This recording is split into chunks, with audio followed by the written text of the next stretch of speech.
with something together which is a fast drug diluter, which is carrying the PAVSS very fastly into the vessel wall. The principle is that this is the balloon surface. This is the paclitaxel mixture with the drug carrier. And this is the plaque material. And here's the media ring where the smooth muscle cells are in. So what is happening if you are not pre-dilating a lesion? So if you would now press the drug up, the drug carrier with the drug through plaque material, you try to do it through the plaque material into the media ring, nothing would really happen. Because there's plaque in between. And as you can see here on the drawing, if you would inflate now a drug-coated balloon, like here, into plaque material, you would see not an effect. So a pre-dilatation is always mandatory. With undersized balloons, 0.5 millimeter for below the knee or 1 millimeter in the SFA, because you need to crack with the pre-dilatation all the rings, the plaque material, the endothelium, the media rings where the smooth muscle cells are in, that the paclitaxel can move into this vessel ring. Otherwise, it doesn't work in a proper way.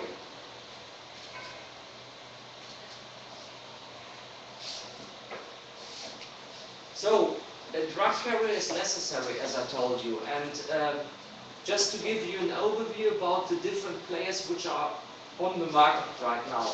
There are a couple of companies, including our company, which are working with drug carriers. There are working two companies without a drug carrier. So why is it blinking? Cook has got a balloon on the market, but it has shown that a company which has not used a drug carrier has got no significant study results. So it might be a good idea to use a drug-coated balloon. The other one, Aachen Resonance, the other company, it's commercially available, but you will see some results from a coronary registry where it has been proven that without the drug carrier you don't have efficient results.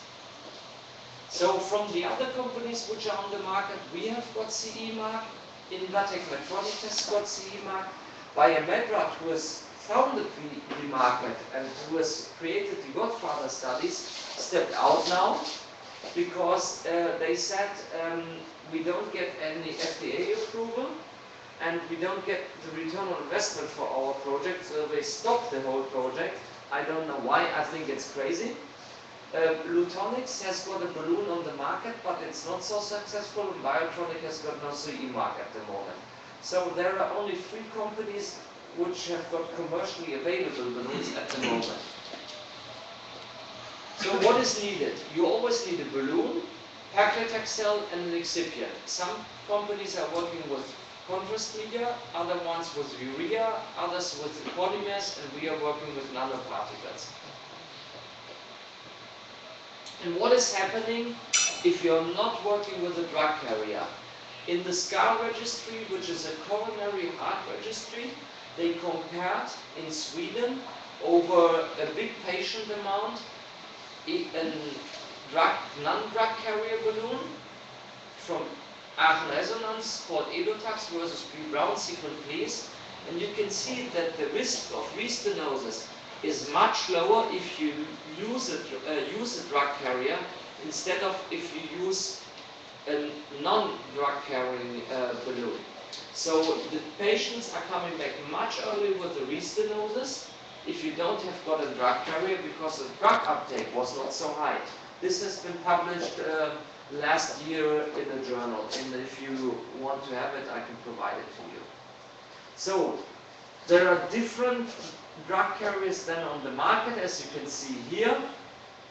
Eurocor, this was the early concept with contrast media, urea, BHTC, or we work with shellac. So we use a mixture of 1 by 1 of shellac and paclitaxel. And the difference is, and you will see it in a second, that we are abrasion resistant, and secondly, we don't have such high drug loss. So this is crystalline coating material from the balloon. This has been published in the Interventional Cardiology in 2011, so it's not from us.